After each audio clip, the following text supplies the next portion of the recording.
Hello students, I am Professor Mrs. Shalke Manisha. Today we have to see the third unit of our syllabus, that is paragraph writing. काय बघायचं आज आपल्याला? Paragraph writing. याच्यातलाच सब content आहे मुलांना. Dialogue writing सुद्धा याच्यामध्ये आहे, पण पॅराग्राफ रायटिंग झाल्याच्या नंतर आपण डायलॉग रायटिंग देखील बघणार आहोत. तर paragraph writing and dialogue writing it is for 12 marks in your exam. किती मार्क्सला आहे आपला युनिट थर्ड? 12 मार्क्सला.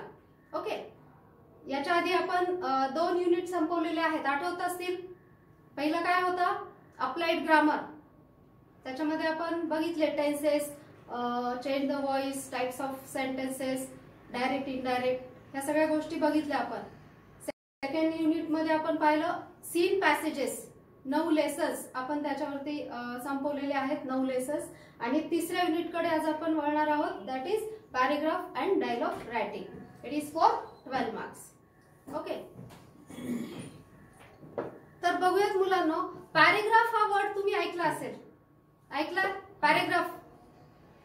मग तो सीन पॅराग्राफ असेल किंवा अनसीन असेल, त्याच्यावरती तुम्हाला समरी तयार करता आली पाहिजे, किंवा जो काही पॅराग्राफ विचारलेला आहे त्याच्यावरती क्वेश्चन आन्सर्स तुम्हाला तयार करता आले पाहिजे, किंवा क्वेश्चन विचारले तर त्याचे आन्सर्स लिहिता आले पाहिजे. तर तो एक प्रकारचा पॅराग्राफ झाला. Okay. So what is mean by paragraph? Paragraph means a meaningful sentences, a group of meaningful sentences that are well organized and coherent. Means logically किंवा sequentially जे sentences लागलेले असतात, एका पाठोपाठ एक आलेले असतात, and these are all related to a single topic.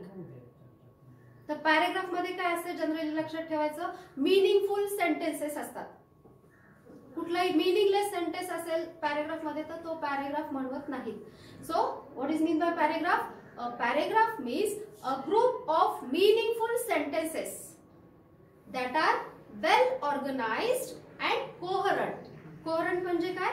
Logically, sequentially जे सेंटेन्सेस एका पाठोपाठ एक पॅराग्राफ मध्ये येतात, ती process, and are all related to only one single topic. म्हणजे for example my first day at the institute, असा जर तुम्हाला टॉपिक दिला असेल पॅराग्राफ साठी, my first day at the institute, तर ही एक सेंट्रल आयडिया आपली असते आणि त्याच्यावरती डिपेंड तुम्हाला मग त्या रिलेटेड सेंटेन्सेस तयार करून त्याचा पॅराग्राफ डेव्हलप करायचा असतो.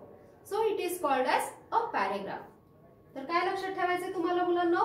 अ paragraph means a group of meaningful sentences which are well organized and coherent and are all related to a single topic, not more than 2 topics. It is called as a paragraph. लक्षात ठेवायचं. Okay. परत एकदा सांगतेय, a paragraph means a group of meaningful sentences. आता sentence म्हणजे काय? Types of sentences मध्ये आपण बघितलं होतं. What is mean bye a sentence? आठवतंय? A group of meaningful words is called as a sentence. आणि इथे काय पाहतोय आपण मुलांनो? Paragraph. A group of meaningful sentences is called as a paragraph. Simply लक्षात ठेवा. आणि अजून तुम्हाला लक्षात ठेवायचं त्याच्यामध्ये की क्रोनॉलॉजिकल ऑर्डर म्हणा किंवा सिक्वेन्स म्हणतो आपण, तो पॅराग्राफ मध्ये येत असतो.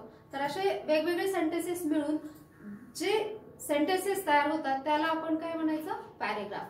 10 ते 12 सेंटेन्सेस एकत्र असतात त्याला म्हणायचं पॅराग्राफ. राहील लक्षात? A paragraph is a group of sentences that are well organised and coherent and are all related to a single topic. Okay. This is mean by paragraph. So students, आता paragraph हे कशाच्या under येतं? Writing skill. LSWR मी तुम्हाला सांगितलेलं होतं. Q. L means what? Listening. S means what? Speaking. R means what? Reading. And W means what? Writing. So this paragraph writing comes under writing skill. तर मुलांनो सांगा, writing सगळ्यांचंच perfect असतं का? नाही. तर त्याच्यासाठी तुम्हाला हार्डवर्क करायचं असतं. तर ते कशा पद्धतीने तुम्हाला तुमचं रायटिंग इम्प्रूव्ह केलं पाहिजे हे आज आपण काही भागातून शिकणार आहोत. तर रायटिंग आता काय? It is not a skill which is developed within one night. एका रात्रीतून आपण शिकतो का लिहिण्याचं स्किल? नाही, त्याच्यासाठी आपल्याला वेळ द्यावा लागतो. So writing is a skill that cannot be achieved overnight. एका रात्रीत आपल्याला शक्य नसतं. Okay, it can be developed as it needs a variety of aspects to be concentrated and considered. त्याच्यामध्ये आपल्याला वेगवेगळ्या गोष्टी लक्षात ठेवायच्या असतात. एखादं रायटिंग, तुम्हाला एखादा आर्टिकल लिहायचं आहे तर तो कुठला टॉपिक दिलेला आहे तो व्यवस्थित अंडरस्टँड करून त्याच्याशी रिलेटेड सेंटेन्सेस तयार करून मग तो पॅराग्राफ तुम्हाला डेव्हलप करायचा असतो किंवा कुठलंही आर्टिकल तुम्हाला लिहायचं असतं. Okay, so the rule of paragraph writing is to focus on one idea. हे लक्षात ठेवायचं तुम्हाला. काय लक्षात ठेवायचं? Rule of paragraph writing is to focus on only one idea. जसं मी एक्झाम्पल दिलं तुम्हाला, my first day at the institute. तर याच्याशी रिलेटेड काय काय सेंटेन्सेस तुम्हाला गॅदर करता येतील ते तुम्हाला कलेक्ट करून मग त्याचं पॅराग्राफ डेव्हलप करायचं. So a basic paragraph structure usually consist, काय असतं त्याच्यामध्ये? usually consist sentences and supporting sentences and concluding sentences. ठीक आहे, तर बेसिक पॅराग्राफ स्ट्रक्चर मध्ये काय पाहिजे आपल्याला? consist the topic sentences, टॉपिकशी related sentence and supporting sentences त्याच्यामध्ये आपल्याला पाहिजे. ओके, पुढे बघूया. पॅराग्राफ डेव्हलप करताना अजून काय लक्षात ठेवलं पाहिजे मुलांना आपल्याला? The length of the paragraph depends on the context. म्हणजे जो काही तुम्हाला टॉपिक कॉन्टेक्स्ट दिलेला आहे त्याच्यावरती आपल्याला लेंथ ऑफ द पॅराग्राफ ठरवायची आहे. मग 10 सेंटेन्सेस पाहिजेत का 15 सेंटेन्सेस पाहिजेत, according to the context you have to develop the paragraph. Okay, a paragraph can be short as well as long. आता एक्झाम मध्ये सपोज 6 मार्काला आहे पॅराग्राफ रायटिंग, तर 6 मार्कासाठी आपलं जे फुलस्केपचा पेज असतो तो मिनिमम हाफ पार्ट आपण तो कव्हर केला पाहिजे, तर तुम्हाला 6 पैकी तिथे मार्क्स पडणार आहेत. आणि लँग्वेज असल्यामुळे स्पेलिंग मिस्टेक म्हणा किंवा कॉमा किंवा क्वेश्चन मार्क, पंक्च्युएशन मार्क्स जे तुम्ही वापरता ते चुकीचे वापरले गेले तर तिथे तुमचे मार्क्स कट होत असतात. मग आउट ऑफ मार्क्स घेण्यासाठी सपोज पॅराग्राफ रायटिंगला 6 पैकी 6 मार्क्स घ्यायचे तुम्हाला, तर हे रूल्स तुम्हाला फॉलो करायचे आहेत. मग पुढे तुम्हाला 5 किंवा 5.5 मार्क्स पडते. खूपच 100% अॅक्युरसी असेल तर तुम्हाला 6 पैकी 6 मार्क्स मिळू शकतात. तर ही गोष्ट लक्षात ठेवायची आहे. A paragraph can be short as well as long. तर डेप्थ त्याची लॉंगही असू शकतो अकॉर्डिंग टू द कॉन्टेक्स्ट, आणि शॉर्ट मध्ये पण आपण व्यवस्थित डेव्हलप केलेला असतो, त्याला देखील तुम्हाला 6 पैकी जसे मार्क्स मिळतात त्या पद्धतीने तुम्हाला मार्क्स मिळतात. Okay, so though writing style can be varied person to person, certain common aspects should be followed by each and everyone. आता प्रत्येकाचं रायटिंग स्किल वेगवेगळं असतं, पण जे काही कॉमन ट्रिक्स असतात ते आपल्याला सगळ्यांना व्यवस्थित फॉलो करायचे आहेत, जेणेकरून तुम्हाला रायटिंग स्किल तुमचं योग्य पद्धतीने दाखवता येईल. समजलं? So through what I said, though writing style can be varied means different person to person, certain common aspects should have to be followed as far as paragraph writing is concerned. तर आपल्याला स्वतःच्या ideas, views, काही rules आपल्याला इथे follow करायचे आहेत paragraph develop करण्यासाठी. तर ते कसे स्टेप बाय स्टेप आपण बघूयात पुढे. So students, we have to see now what are the essential elements of good paragraph. आता पॅराग्राफ रायटिंग आपल्याला करायचं, पण elements of essential, what are the elements for a good paragraph. Essential म्हणजे महत्त्वाचे elements काय काय आहेत जर आपला पॅराग्राफ आपल्याला व्यवस्थित डेव्हलप करायचा आहे, तर त्याच्यासाठी कुठले एलिमेंट्स महत्त्वाचे आहेत तर ते बघूयात आपण. So students, a good paragraph has certain essential elements which mean what we can say that is used correctly or can change an average paragraph into a good paragraph. A good paragraph has some certain essential elements that which when we use it correctly, these elements or sentences elaborate be it very correctly, that can change an average paragraph into a good paragraph. that you have to remember. So see, there are some 5 good qualities how to develop. One by one आता आपण बघणार आहोत. तर ही first one आहे unity. जेव्हा paragraph आपल्याला develop करायचा आहे त्यावेळेला आपल्याला त्या पॅरेग्राफ मध्ये युनिटी ऑफ सेंटेन्सेस दिसली पाहिजे. पुढचं आहे ऑर्डर, म्हणजेच सिक्वेन्स म्हणतो आपण, तो प्रॉपर असला पाहिजे. तिसरा पॉइंट आहे कोहरन्स, म्हणजेच लॉजिकल सिक्वेन्स त्याच्यामध्ये दिसला पाहिजे. फोर्थ नंबरचा आहे कम्प्लीटनेस. आपल्याला पॅरेग्राफ एंड करायचं तर तिथे कम्प्लीटनेस दिसून आला पाहिजे. त्यानंतर मोस्ट इम्पॉर्टंट पंक्च्युएशन मार्क्स, हे सुद्धा आपल्याला पॅरेग्राफ मध्ये असायला हवेत. विदाउट पंक्च्युएशन मार्क्स तुम्हाला मार्क्स मिळणार नाहीत. जिथे फुल स्टॉप पाहिजे तो दिलाच पाहिजे. कॉमा, डबल इन्व्हर्टेड कॉमा तुम्ही वापरला असेल तर तो असलाच पाहिजे, जेणेकरून एक्झामिनरला व्यवस्थित कळेल की याच्यातून तुम्हाला काय सांगायचं आहे. क्वेश्चन विचारलेला आहे का इम्परेटिव्ह सेंटेन्स लिहिलेला आहे, हे according to the punctuation marks तुम्हाला क्लिअर करायचं आहे. मागच्या स्लाइडला जाऊयात आपण. युनिटी बघूयात मग मुलांना. युनिटी म्हणजे काय, तर आताच मी सांगितलं तुम्हाला, every paragraph has one single controlling idea.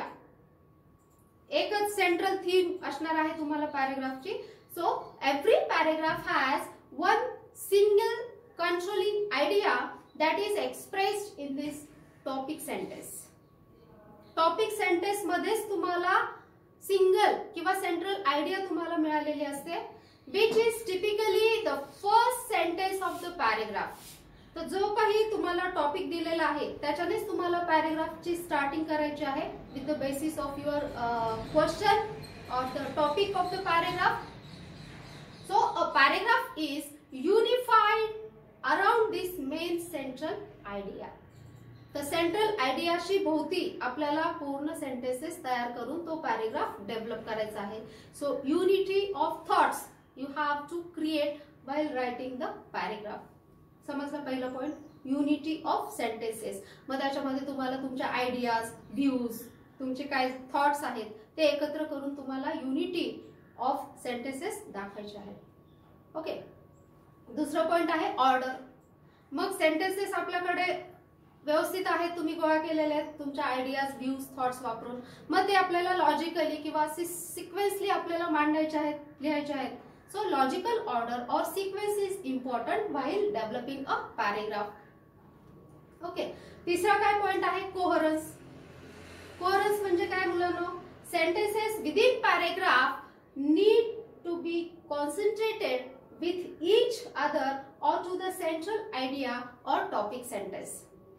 कोहरन्स म्हणजे ह्याचा संबंध वरच्या सेंटेन्सशी असला पाहिजे, वरच्या सेंटेन्सचा संबंध त्याच्या अगोदरच्या सेंटेन्सला असला पाहिजे, त्या सेंटेन्सचा संबंध टॉपिकशी रिलेटेड असला पाहिजे, तरच तिथे कोहरन्स किंवा लॉजिकल सिक्वेन्स दिसतो. ही गोष्ट लक्षात ठेवायची मुलांनो. कोहरन्स म्हणजे काय, तर लॉजिकल सिक्वेन्स म्हणजे एक सेंटेन्सेसचा दुसऱ्या सेंटेन्सशी रिलेटेड तिसरं सेंटेन्स तयार करणं गरजेचं असतं. नेक्स्ट पुढचं काय, कम्प्लीटनेस.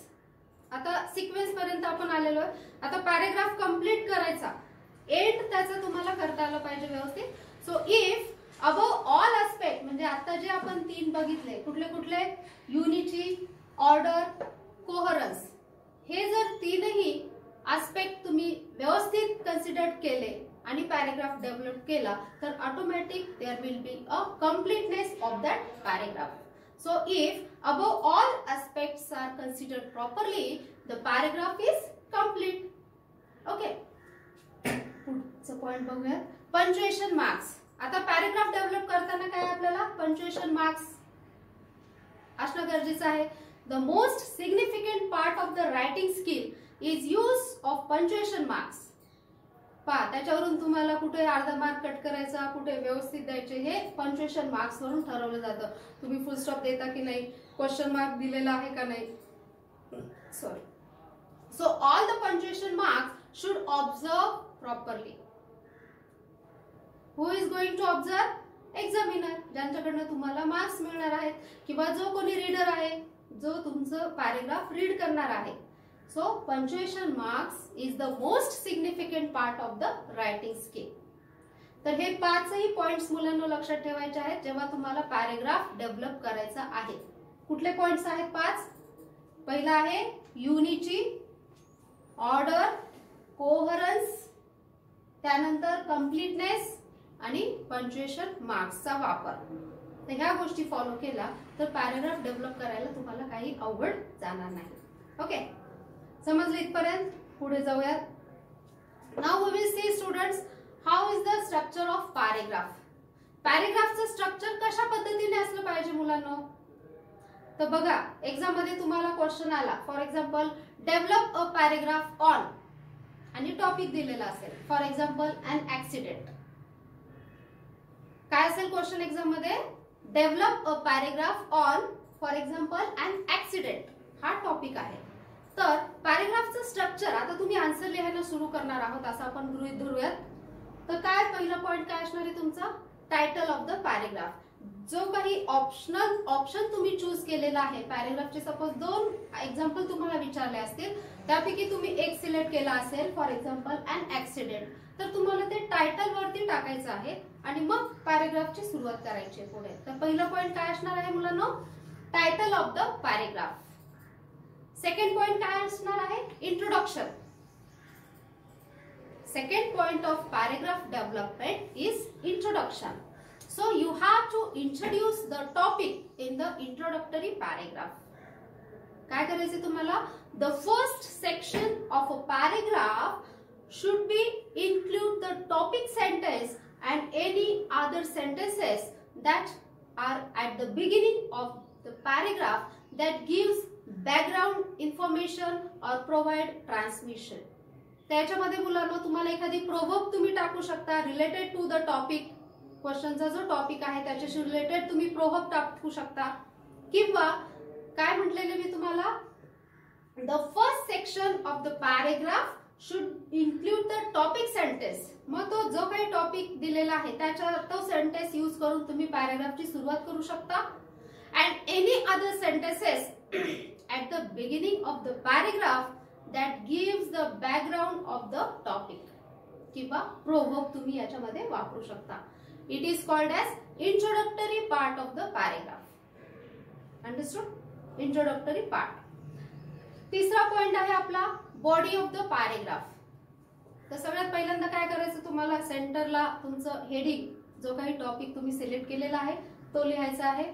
त्यानंतर इंट्रोडक्टरी पॅराग्राफ डायरेक्टली स्टार्ट करायचंय. आता मी इथे पॉइंट नुसार तुम्हाला सांगत आहे, मग तुम्हाला असं लिहायचं नाहीये की टायटल ऑफ द पॅराग्राफ, मग पुढे तुम्ही टायटल लिहिणार.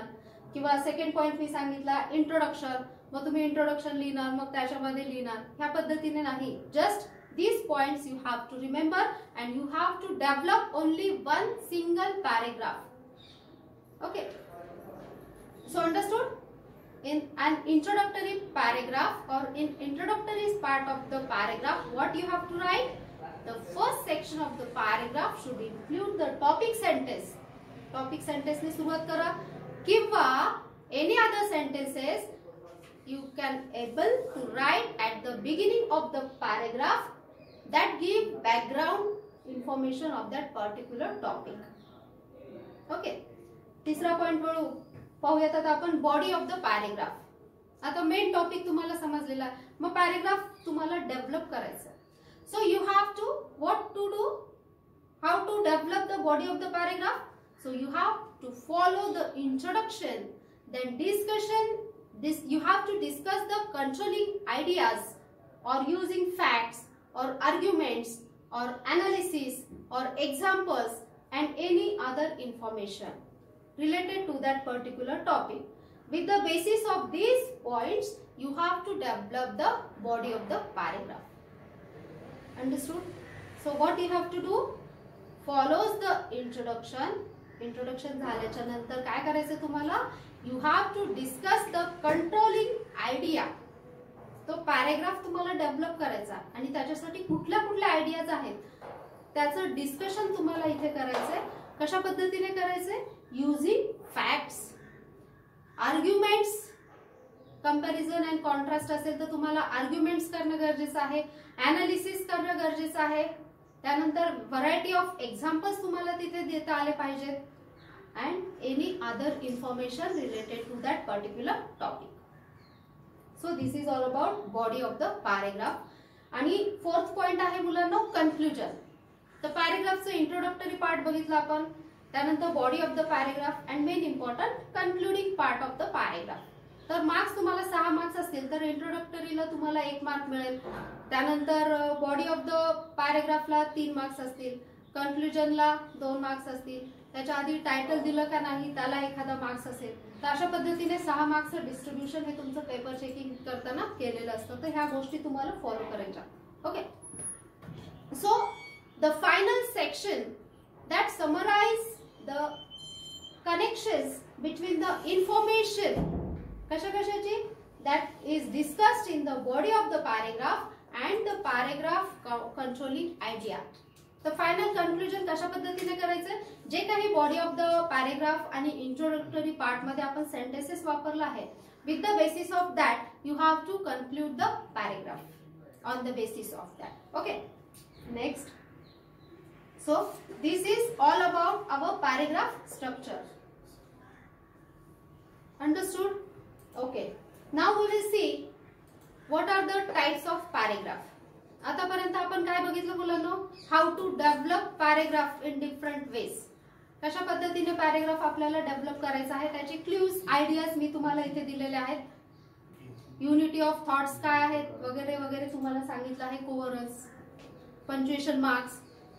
ठीक आहे, आता आपण बघूया types of paragraph. Okay, so the following, हे जे तुम्हाला स्लाइड वरती दिसत आहे, following types of paragraph are diploma level prescribed for the students. हे तुमच्यासाठी MSBT च्या सिलेबस मध्ये दिलेले आहेत. The paragraphs can be divided as per the purpose of the paragraph writing. Paragraph कशा पद्धतीने डिवाइड केलेले आहेत, as per the purpose of the paragraph writing. Paragraph रायटिंगचा पर्पज काय आहे हा मुद्दा डोळ्यासमोर ठेवून there are 4 types of paragraphs. So how many types of paragraphs? There are 4 types of paragraphs. So first one is technical paragraph. पहा slide वरती दिसतात मुलांनो. पहिला टाइप काय आहे, टेक्निकल पॅरेग्राफ. सेकंड काय आहे, डिस्क्रिप्टिव्ह पॅरेग्राफ. थर्ड काय आहे, narrative paragraph. And fourth one is compare and contrast. So these are the 4 types of paragraph are there for your studies. English मध्ये आपल्याला युनिट 3 मध्ये हे 4 टाइप्सचे पॅरेग्राफ तुम्हाला अभ्यास करायचे आहेत. ह्याच्यापैकी कुठलेही 2 एक्झामला विचारले जातील आणि त्या 2 पैकी तुम्हाला 1 एक्झाम मध्ये सोडवायचा आहे क्वेश्चन. तर कुठले 4 types of paragraph, technical, descriptive, narrative आणि compare and contrast. So one by one आता आपण बघूयात. What is mean by technical paragraph, what is mean by descriptive paragraph, what is mean by narrative paragraph and what is mean by compare and contrast. तर सगळ्यात आधी बघूयात आपण what is mean by technical paragraph. Technical हा word ऐकला मुलांनो. आता तुम्ही डिप्लोमाला ऍडमिशन घेतलं आहे म्हणजे you are the technical students. Technical paragraph कशाशी रिलेटेड आहे, टेक्निकल हा वर्ड कशाशी रिलेटेड आला, तुमच्या एज्युकेशनशी. तर तुम्ही डिप्लोमाला ऍडमिशन घेतलं आहे, कोणाचं मेकॅनिकल इंजिनिअरिंग असेल, कम्प्युटर असेल, सिव्हिल असेल, इलेक्ट्रिकल असेल, ENTC असेल, हे एज्युकेशन कुठल्या पद्धतीचं आहे, technical. So the paragraph is depend on technical paragraph. तर काय टेक्निकल म्हणजे काय सांगता येईल मग. फॉर एक्झाम्पल मेकॅनिकलचं एक्झाम्पल घेतलं तर त्याच्यामध्ये काय असतं, machineries, different types of machineries. So that it is called as a technical. कम्प्युटरला पण कम्प्युटर असतात, बरोबर. So these are all technical things, लक्षात ठेवायचे. सो टेक्निकल पॅरेग्राफ आता इथे कशा पद्धतीने डेव्हलप करायचं ते बघूयात आपण. So this kind of paragraph is written to convey the technical information. आता टेक्निकल मध्ये कुठल्या कुठल्या गोष्टी येतात जनरली तुम्हाला माहिती असणं गरजेचं आहे. जसं की आपलं वॉशिंग मशीन झालं, टेलिव्हिजन झालं, LED झालं, plasma, computer, oven, pressure cooker, हे सगळ्या टेक्निकल गोष्टी आहेत. So technical paragraph is written to convey technical information. जी काही टेक्निकल याच्याशी, आता फॉर एक्झाम्पल वॉशिंग मशीन घेतला तर त्याची टेक्निकल माहिती तुम्हाला त्याच्यामध्ये पॅरेग्राफ थ्रू डेव्हलप करायची आहे. मशीन कुठल्या कंपनीचे आहे, त्याचे युजेस काय आहेत, ऍडव्हान्टेजेस काय आहेत, डिसएडव्हान्टेजेस काय आहेत, कॉम्पोनंट काय आहे, त्या मशीनचा मेन पार्ट कुठला महत्वाचा आहे. तर ह्या सगळ्या गोष्टी आपल्याला पॅरेग्राफ थ्रू डेव्हलप करता आल्या पाहिजे. तर पहिला पॉइंट काय टेक्निकल पॅरेग्राफ मध्ये मुलांनो, this kind of paragraph is written to convey technical information. Technical माहिती आपल्याला इतरांना द्यायची आहे टेक्निकल पॅरेग्राफ थ्रू.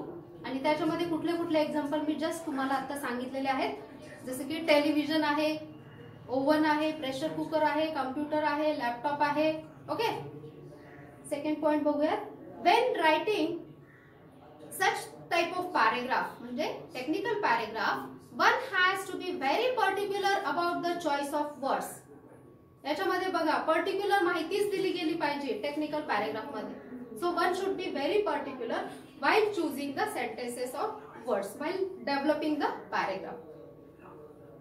Okay, परत एकदा सांगते. When writing such type of paragraph means technical paragraph, one has to be very particular about the choice of words or sentences.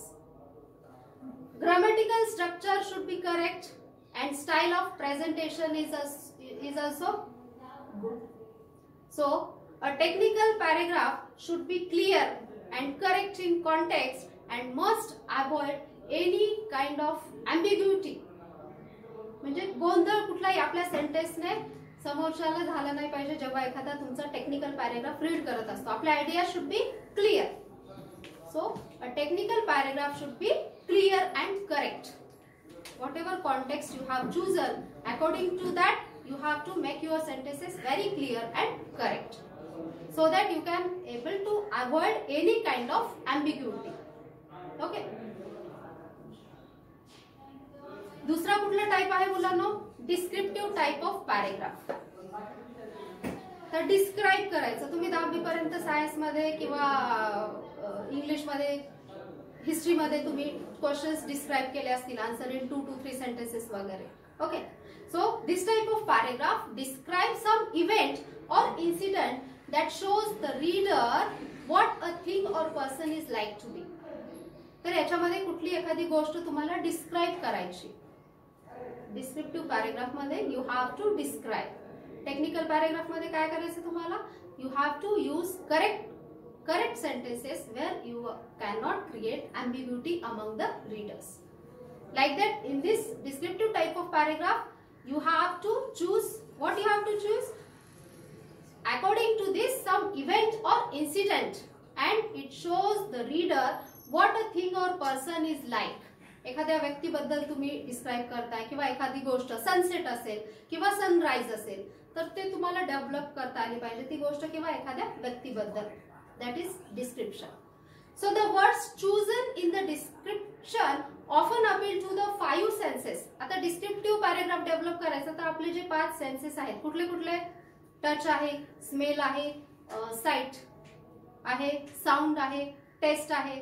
तर हे आपले अवेअर असले पाहिजे जेव्हा तुम्ही एखादी गोष्ट किंवा एखादा बद्दल डिस्क्रिप्टिव्ह पॅरेग्राफ तयार करत असता. So the words often chosen in the description often appeal to the 5 senses. These are of touch, smell, sight, drusha, sound and taste. And the purpose of the descriptive paragraph is to allow the reader to experience the item or phenomenon or event that being described as vividly as possible as without physically sensing it. आता for example सनसेटचं आपण example घेतलं. For example तुमचं friend पिकनिकला जाऊन आलेलं आहे आणि तिने किंवा त्याने तिथे सनसेट पाहिलेलं आहे तर त्याचं डिटेल डिस्क्रिप्शन तो तुम्हाला देतो जेव्हा तुम्ही तिथे गेलेले नसता. तर तो जो सीन तुमच्या डोळ्यासमोर क्रिएट केला जातो that is the example of descriptive paragraph. तर ह्या थर्ड पॉइंट मध्ये मुलांना ते सांगितलेलं आहे. The purpose of a descriptive paragraph is to allow the reader और anyone to take experience of that particular thing or that particular atom or phenomenon म्हणजे ते चित्र डोळ्यासमोर उभं राहिलं पाहिजे or that particular event being described as vividly as possible without physically sensing it, without physically presenting at the site. They can able to understand what the person is trying to say through writing or by through oral. Understood? So today we have seen students काय काय बघितलं आज आपण. What is mean by paragraph? Paragraph म्हणजे काय बघितलं. त्यानंतर which are the things are necessary to develop paragraph. Good paragraph काय असतो. पॅराग्राफ डेव्हलप करण्यासाठी कुठल्या गोष्टी महत्त्वाच्या असतात, जसं की मी तुम्हाला सांगितलं युनिटी, ऑर्डर, कोहरन्स कशा पद्धतीने महत्त्वाचं आहे, कम्प्लीटनेस किंवा पंक्च्युएशन मार्क्स. ओके. त्यानंतर आपण पॅराग्राफचं स्ट्रक्चर पाहिलं, कशा पद्धतीने पॅराग्राफ डेव्हलप केला पाहिजे. मग टायटल आधी लिहिलं पाहिजे, त्यानंतर introductory part of the paragraph लिहिलं पाहिजे, त्यानंतर बॉडी ऑफ द पॅराग्राफ, त्यानंतर कन्क्लुजन केलं तरच तुमचं पॅराग्राफ एंड होतो. ही गोष्ट तुम्हाला लक्षात ठेवायची आहे मुलांनो. त्यानंतर आपण टाइप्स ऑफ पॅराग्राफ बघितले, त्याच्यापैकी टेक्निकल पॅराग्राफ म्हणजे काय आणि डिस्क्रिप्टिव्ह पॅराग्राफ म्हणजे काय हे आज आपण थोडक्यात बघितलं. उरलेले जे दोन आहेत narrative paragraph and compare and contrast paragraph हे आपण पुढच्या लेक्चरला बघणार आहोत. Okay, thank you.